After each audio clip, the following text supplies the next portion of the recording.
Everyone, Betty here. I would just like to discuss the evolution of cartoons. Okay, now my father really likes the cartoon Shaun the Sheep, and it's usually followed by more random cartoons. Anyway, Shaun the Sheep is actually quite funny. I actually don't mind it myself, but I thought I'd go through some first that I believe shaped me as a human. Yeah, he shaped me as a human being. Okay, so the first one was Super Ted. I'm sure people of my era would understand Super Ted. Basically went from 1987 to about 1997. So I was in grade 6 at school. So Super Ted was my hero. Basically, it was an ordinary teddy bear that turned into Super Ted after being sprayed with cosmic dust. And that's when he'll turn into like a superhero when he whispers the secret superhero words, and he turns into Super Ted, and I love Super Ted. He was my hero. Another one that was probably more of my hero than Super Ted was Gumby. Now Gumby was around about 1995, so that put me in grade 4 at school. Basically, he was made out of clay. They made movies about it and everything. He was very popular. But one thing I could always remember about Gumby is singing the Gumby song. It's like, Gumby, he can walk into any book with his pony pal Pokey too. If you got a heart, then Gumby's a part of you. So, it's probably a bit sad that I remember that, but it's pretty solid. Yeah. Our next one is Banana Man. Banana Man was like this average, normal, boring school kid who turned into like this muscly, caped guy when he ate a banana.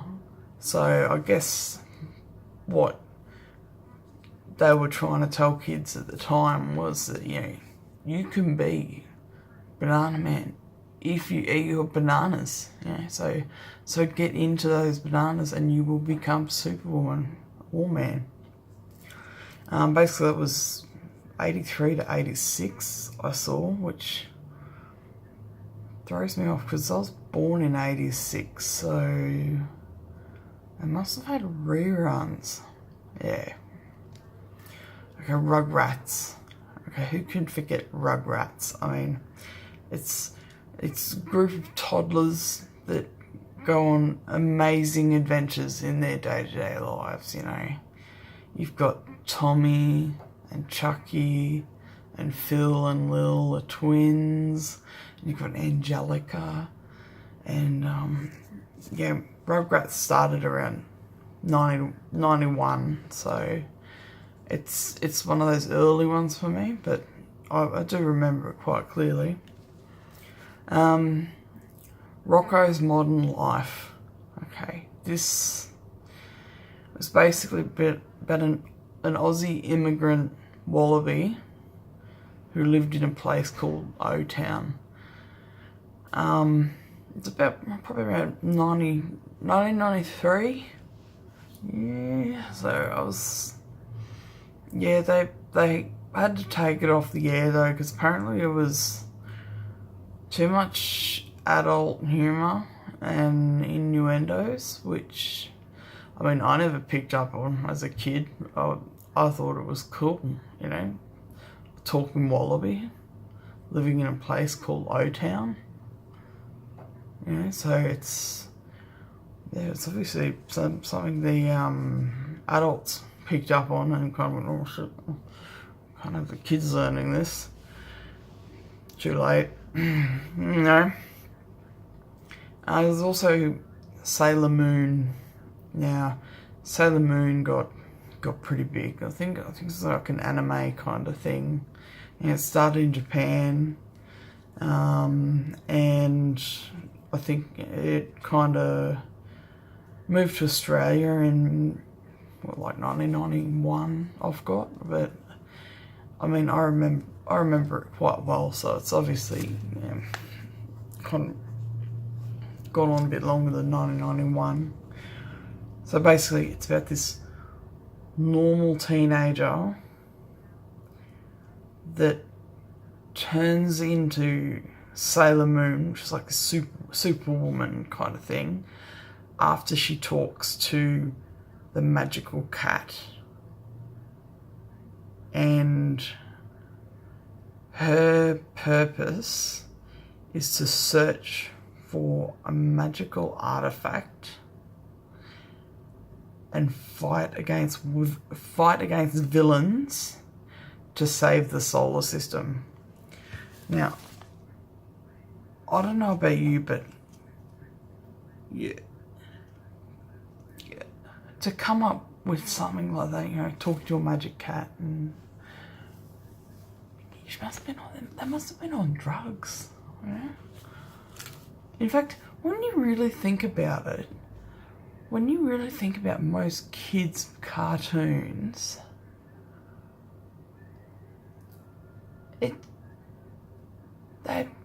must have been doing something, like getting into the MJ or something, because some of the concepts are just like, yeah, like you get them as a kid, you're like, oh yeah, it's really cool, yeah, and you got like kids' imagination, but adults have to come up with these ideas, and some of them are just,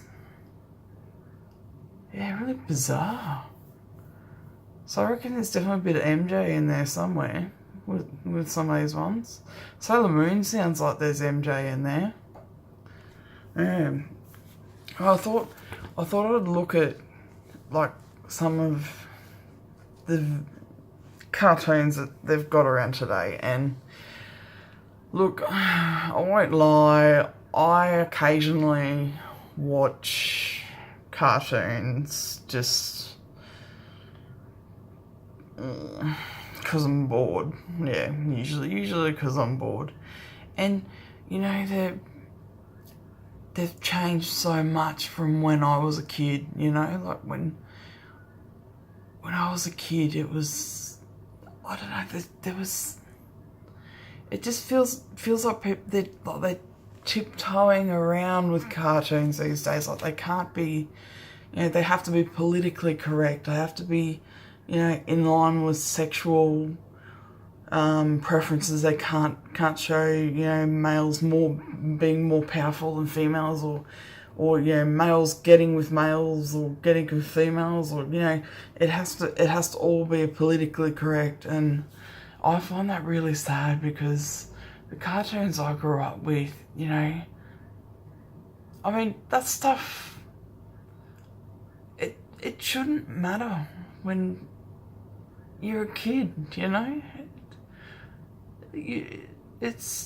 it shouldn't matter. And like I came up with a few, and I mentioned Shaun the Sheep before, and got to tell you, that cartoon is funny. Alright, my dad is obsessed with it. He has to watch 7:15 every night, Shaun the Sheep. That's it. Every night. And I've got to admit, I'm not as obsessive, but I do enjoy watching it. It is a very funny cartoon. It's very funny. Well done ABC for putting it up. I think it's ABC.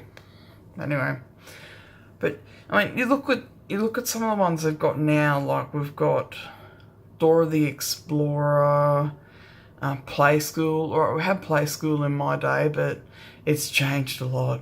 Like really changed. It's yeah.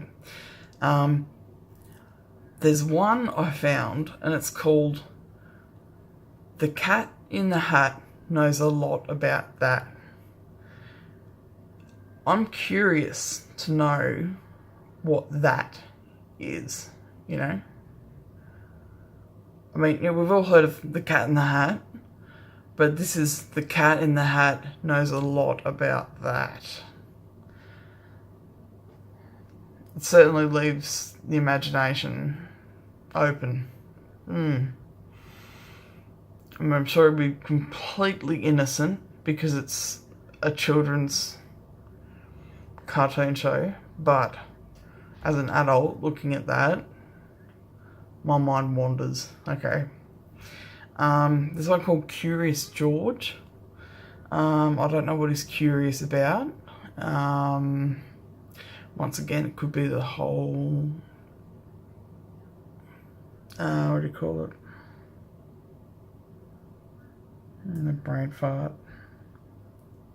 The whole politically correct thing. It could be that it might, or it might just be about a fellow called George that's curious about the universe, you know, about maybe he's curious about what happens when light enters the event horizon on the black hole.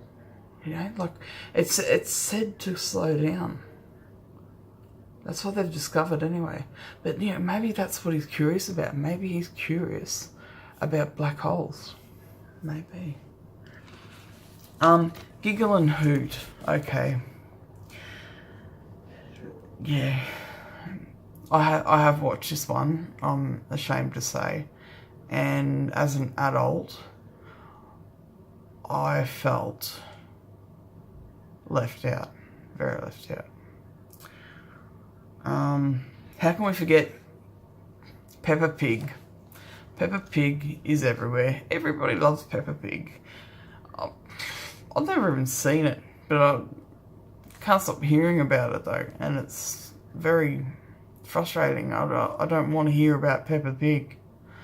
Yeah, and the last one I've got written down here, and I have watched this, as it's the cartoon that's on before Shaun the Sheep, and because Dad really doesn't want to miss Shaun the Sheep, he actually watches this cartoon as well, and it's called Ben and Holly's Little Kingdom, and it's like these little people thing that run around with wands and do magic stuff, and I don't know, it scares me actually. Yeah, it scares me a lot more than MA rated movies I watch, because you watch it and you're like, am I on drugs, or are they on drugs? Because that's weird, you know, that's weird shit. Anyway, so that's about all I have to say about cartoons.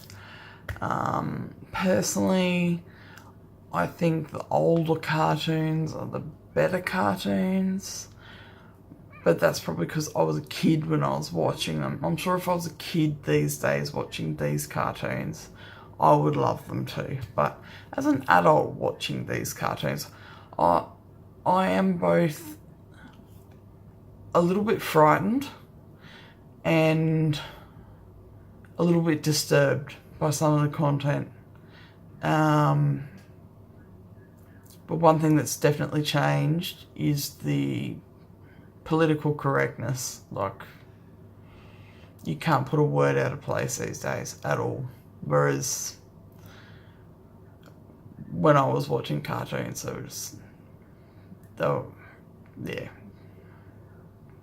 was no such thing as political correctness. It was how it was, and you know what? I didn't notice it, and neither did my sisters. You know, we quite happily watched our cartoons. But you know, I'm sure the kids these days love these cartoons, and if they do, good on them. Good. I hope they're educational. I hope they're, you know, make them socially develop, you know. Okay, so Anyway, it's cartoons. Alright, catch you later.